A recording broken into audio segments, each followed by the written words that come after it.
Have you ever heard of someone so powerful that even the police were scared of him?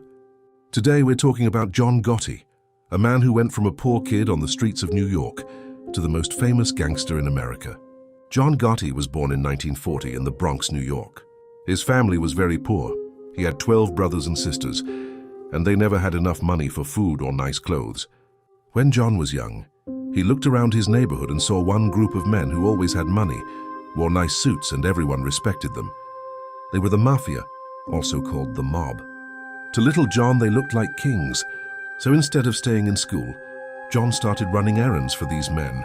By the time he was a teenager, he was already stealing and getting in trouble with the police. As John grew up, he joined a powerful mafia group called the Gambino crime family, one of the biggest mob groups in New York City. He was tough, smart, and people listened when he talked. He moved up step by step, like leveling up in a video game. He wasn't just a small helper anymore. He was becoming a leader. Then in 1985, John made his boldest move. The boss above him, a man named Paul Castellano, was shot outside a steakhouse in Manhattan. John had planned it, and just like that, John Gotti became the new boss, the top of the whole operation. Now here's where it gets crazy.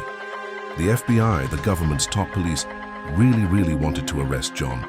They tried 3 times, 3 trials, and 3 times John Gotti walked free. Nothing stuck to him. So the newspapers gave him a nickname, the Teflon Don. Just like a non-stick pan, nothing could stick to John Gotti.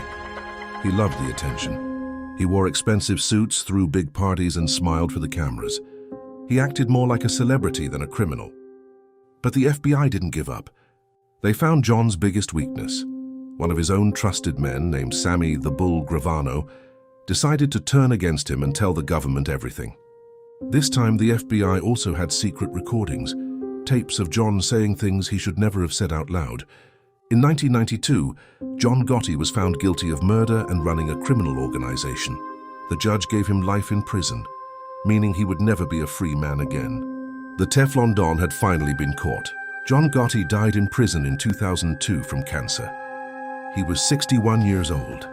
His story is one of the most famous in American history. A kid from a poor family who chased power and got everything he wanted, until it all came crashing down. Because no matter how untouchable you think you are, every story has an ending. Thanks for watching. If you want more stories like this, hit subscribe and we'll see you next time.